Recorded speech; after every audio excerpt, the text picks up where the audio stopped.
पास पर्याप्त डेटा है। कोरोना के मैनेजमेंट को लेकर एक व्यापक अनुभव है। आगे की रणनीति बताते समय हमें बीते कुछ महीनों के दौरान देश के लोगों ने, हमारे समाज ने कैसे रिएक्ट किया है, कैसे रिस्पॉन्ड किया है, मुझे लगता है इसको भी हमें समझना होगा। देखिए, कोरोना के दौरान भारत के लोगों का व्यवहार भी एक तरह से अलग अलग चरणों में रहा है और अलग अलग जगह पे अलग अलग रहा है। जैसे हम मोटा मोटा देखें तो पहला चरण था, बड़ा डर था, खौफ था, किसी को ये समझ नहीं आ रहा था कि उसके साथ क्या हो जाएगा, और पूरी दुनिया का ये हाल था। हर कोई पैंडेमिक में था, पैंडेमिक के कारण पैनिक में था, और उसी हिसाब से हर कोई रिएक्ट कर रहा था। हमने देखा प्रारंभ में आत्महत्या तक की घटनाएं घटी थी, पता चला कोरोना हुआ तो आत्महत्या कर दी। इसके बाद धीरे धीरे धीरे दूसरा चरण आया। दूसरे चरण में लोगों के मन में भय के साथ साथ दूसरों के लिए संदेह भी जुड़ गया। उनको लगा कि भाई इसको कोरोना हो गया, मतलब कुछ गंभीर मामला है, दूर भागो।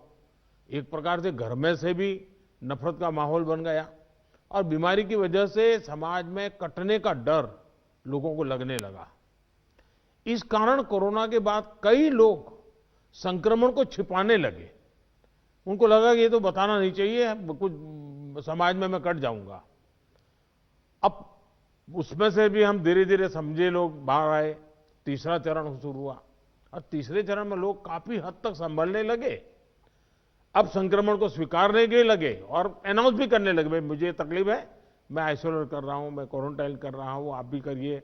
जो एक प्रकार से लोग भी अपने आप से लोगों को समझाने लगे। लेकिन आपने भी देखा होगा कि लोगों में अधिक गंभीरता भी आने लगी, और हमने देखा कि लोग अलर्ट भी होने लगे। और इस तीसरे चरण के बाद हम चौथे चरण में पहुंचे। जब कोरोना से रिकवरी का रेट बढ़ा तो लोगों को लगता है कि ये वायरस नुकसान नहीं कर रहा है, ये कमजोर हो गया है। बहुत से लोग ये भी सोचने लगे हैं कि अगर बीमार हो भी गए तो ठीक हो जाएंगे। इस वजह से लापरवाही का ये स्टेज बहुत बड़ा व्यापक हो गया है।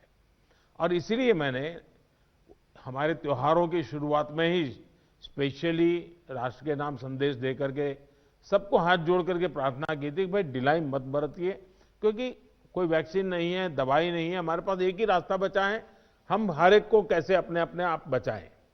और हमारी जो गलतियां हुई वही एक खतरा बन गया, थोड़ा ढिलाई आ गई। इस चौथे चरण में लोगों को कोरोना की गंभीरता के प्रति हमें फिर से जागरूक करना ही होगा। हम एकदम से वैक्सीन पर शिफ्ट तो जिसका काम करना है करेंगे, हमें तो कोरोना पर ही फोकस करना है। हमें किसी भी हालत में ढिलाई नहीं बरतने देनी है। हां, शुरू में कुछ बंधन इसलिए लगाने पड़े ताकि व्यवस्थाएं भी विकसित करनी थी, लोगों को थोड़ा एजुकेट भी करना था। अब हमारे पास टीम तैयार है, लोग भी तैयार हैं। थोड़ा आग्रह रखेंगे तो चीजें संभल सकती हैं। तो जो जो चीज हम तैयार करें उसको जरा इंप्लीमेंट करें, और हमें आगे अब कोई बढ़े नहीं इसकी चिंता जरूर करनी होगी, कोई नई गड़बड़ न हो।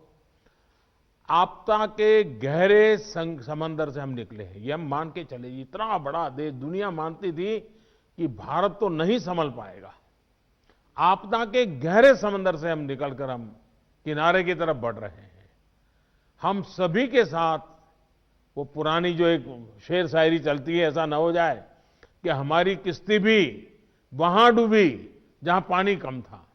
ये स्थिति हमें नहीं आने देनी है। साथियों, आज हम दुनिया भर में देख रहे हैं कि जिन देशों में कोरोना कम हो रहा था, आपको पूरा चार्ट बताया कैसे तेजी से संक्रमण फैल रहा है। हमारे यहां भी कुछ राज्यों में ये ट्रेंड चिंताजनक है ही है। इसलिए हम सभी को, शासन प्रशासन को पहले से अधिक सतर्क रहने की जरूरत है। हमें ट्रांसमिशन को कम करने के लिए अपने प्रयासों को जरा और गति देनी होगी। टेस्टिंग हो, कंफर्मेशन, कॉन्टैक्ट ट्रेसिंग, डेटा, इन सारी जुड़ी किसी भी तरह की कमी को हमें सर्वोच्च प्राथमिकता देते हुए उसको ठीक करना होगा। पॉजिटिविटी रेट को 5% के दायरे में लाना ही होगा। और मैं मानता हूं छोटी छोटी इकाइयों पर कहिए कि भाई एक क्यों बढ़ा, आधा क्यों बढ़ा, दो क्यों बढ़ा। हम राज्य के स्केल पर चर्चा करने के बजाय अब जितनी लोकलाइज चर्चा करेंगे शायद हम एड्रेस जल्दी कर पाएंगे। दूसरा, हम सबने अनुभव किया है कि आरटीपीसीआर टेस्ट का अनुपात बढ़ना चाहिए। जो घरों में आइसोलेटेड मरीज हैं उनकी मॉनिटरिंग ज्यादा बेहतर तरीके से करनी होगी। आप भी जानते हैं कि अगर वहां थोड़ी भी ढिलाई रही तो मरीज बहुत गंभीर स्थिति में अस्पताल आता है, फिर हम बचा नहीं पाते हैं। जो गांव है, कम्युनिटी के स्तर पर हेल्थ सेंटर हैं, उनको भी हमें ज्यादा इक्विप करना ही होगा। गांव के आसपास भी इंफ्रास्ट्रक्चर ठीक रहे, ऑक्सीजन की सप्लाई पर्याप्त रहे, ये हमें देखना होगा। हम लोगों का लक्ष्य होना चाहिए कि फैटेलिटी रेट को 1% से भी नीचे लाए। और वो भी मैंने जैसे कहा, छोटे छोटे इलाके में देखा जाए एक मृत्यु हुई क्यों हुई, जितना इतना फोकस करेंगे तब स्थिति को संभाल पाएंगे। और सबसे बड़ी बात, जागरूकता अभियानों में कोई कमी ना आए। कोरोना से बचाव के लिए जो जरूरी मैसेजिंग है, इसके लिए समाज को जोड़े रखना होगा। जैसे कुछ समय पहले हर संगठन, हर प्रभावी व्यक्ति को हमने एंगेज किया था, उन्हें फिर एक्टिव करना होगा। साथियों, आप भली भांति परिचित हैं कि कोरोना की वैक्सीन को लेकर इंटरनेशनली और नेशनली किस तरह की खबरें आ रही हैं। आज दुनिया में भी और देश में भी, जैसा अभी आपको प्रेजेंटेशन में पूरा डिटेल बताया गया, करीब करीब आखिरी दौर पर वैक्सीन के में काम पहुंचा है। भारत सरकार हर डेवलपमेंट पर बारीकी से नजर रखे हुए हैं, हम सबके संपर्क में भी हैं। और अभी ये तय नहीं है कि वैक्सीन की 1 डोज होगी, 2 डोज होगी या 3 डोज होगी। ये भी तय नहीं है कि इसकी कीमत कितनी होगी, उसकी कीमत कितनी होगी, ये कैसे होगी। यानी अभी भी इन सारी चीजों के सवालों के जवाब हमारे पास नहीं है, क्योंकि जो इसके वाले हैं, दुनिया में जिस प्रकार के कॉरपोरेट वर्ल्ड भी है, उनका भी एक कंपटीशन है। दुनिया के देशों के भी अपने अपने डिप्लोमेटिक इंटरेस्ट होते हैं। WHO से भी हमें इंतजार करना पड़ता है। तो हमें ये इन चीजों को वैश्विक संदर्भ में ही आगे बढ़ना पड़ेगा।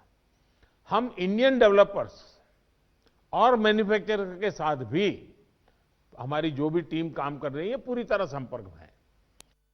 अलावा ग्लोबल रेगुलेटर्स, अन्य देशों की गवर्नमेंट्स, मल्टीनेशनल इंस्टीट्यूशंस और साथ ही इंटरनेशनल कंपनीज, सभी के साथ जितना संपर्क बढ़ सके, जितने यानी रियल टाइम कम्युनिकेशन हो, इसके लिए पूरा प्रयास, एक व्यवस्था बनी हुई है। साथियों, कोरोना के खिलाफ अपनी लड़ाई में हमने शुरुआत से ही एक एक देशवासी का जीवन बचाने को प्राथमिकता दी है। और इसका विस्तृत प्लान बहुत जल्द ही राज्य सरकारों के साथ मिलकर के तय कर दिया जाएगा। हमारी राज्यों की और केंद्र की टीम साथ लगातार वो बातचीत कर रहे हैं, काम चल रहा है। केंद्र सरकार ने राज्यों से कुछ समय पहले आग्रह किया था कि स्टेट लेवल पर एक स्टीयरिंग कमेटी एवं स्टेट और डिस्ट्रिक्ट लेवल पर टास्क फोर्स का, और मैं तो चाहूंगा कि ब्लॉक लेवल तक हम जितना जल्दी ये व्यवस्थाएं खड़ी करेंगे, और किसी न किसी एक व्यक्ति को काम देना पड़ेगा। इन कमेटियों की रेगुलर बैठकें हो, उनकी ट्रेनिंग हो, उनकी मॉनिटरिंग हो, जो ऑनलाइन ट्रेनिंग होती है वो भी शुरू हो। हमें हमारा रोजमर्रा के काम के साथ कोरोना से लड़ते लड़ते भी इस एक व्यवस्था को भी विकसित तुरंत करना पड़ेगा, ये मेरा आग्रह रहेगा। जो कुछ सवाल आपने कहे हैं, कौन सी वैक्सीन कितनी कीमत में आएगी, ये भी तय नहीं है। मूल भारतीय वैक्सीन अभी 2 मैदान में आगे हैं, लेकिन बाहर के साथ मिलकर के हमारे लोग काम कर रहे हैं। दुनिया में जो वैक्सीन बन रही हैं, वे भी मैन्युफैक्चरिंग के लिए भारत को के लोगों के साथ ही बात कर रहे हैं, कंपनियों के साथ। लेकिन इन सारे विषयों में हम जानते हैं कि 20 साल से मान लीजिए कोई दवाई पॉपुलर हुई है, 20 साल से लाखों लोग उसका उपयोग कर रहे हैं, लेकिन कुछ लोगों को उसका रिएक्शन आता है, आज भी आता है, 20 साल के बाद भी आता है। तो ऐसा इसमें भी संभव है। निर्णय वैज्ञानिक तराजू पर ही तोला जाना चाहिए। निर्णय उसकी जो अथॉरिटीज हैं, उन अथॉरिटीज के सर्टिफाइड व्यवस्था से ही होनी चाहिए। हम लोग समाज जीवन की चिंता करते हैं, लेकिन हम सब जानते हैं कि हम कोई वैज्ञानिक नहीं है, हम इसकी एक्सपर्टाइज हमारी नहीं है। तो हमें दुनिया में से जो व्यवस्था के तहत जो चीजें आती हैं, आखिरकार उसी को ही स्वीकार करना पड़ेगा और उसको स्वीकार करके हम आगे चलेंगे।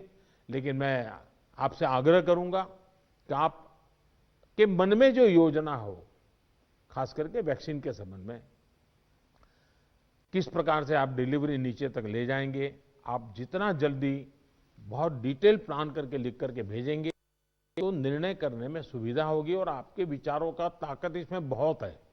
राज्यों का अनुभव बहुत अहमियत रखता है, क्योंकि वहीं से ये चीज आगे बढ़ने वाली है। और इसलिए मैं चाहूंगा कि आपका बहुत ही एक प्रकार से प्रोएक्टिव पार्टिसिपेशन इसमें बने, यही मेरी अपेक्षा है। लेकिन मैंने पहले ही कहा, वैक्सीन अपनी जगह पे है, वो काम होना है, करेंगे।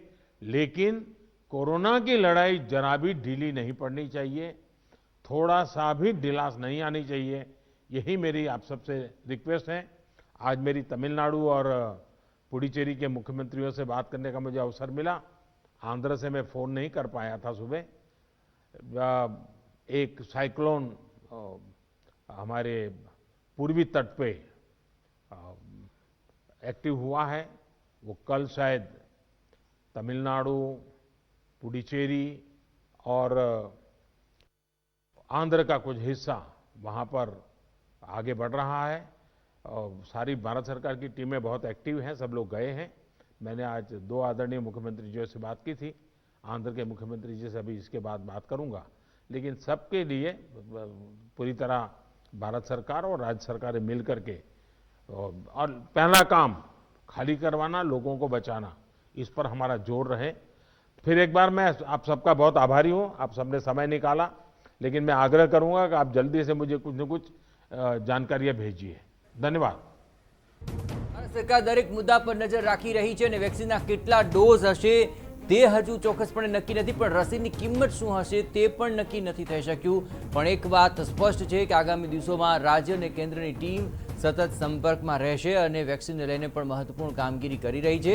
જોકે કેટલાક લોકો પોતાની બીમારી છુપાવી રહ્યા હોવાની વાત તેમણે સૌની સામે રાખી હતી। ભારતમાં ફરીથી કોરોના વધી શકે છે તેવી આશંકા પણ તેમણે વ્યક્ત કરી। પણ કોરોના વેક્સિનને લઈને અનેક સમાચાર આવી રહ્યા છે, તેને લઈને તેમણે ચોક્કસપણે સ્પષ્ટતા કરી કે ભારત દરેક મુદ્દા પર નજર રાખી રહ્યું છે।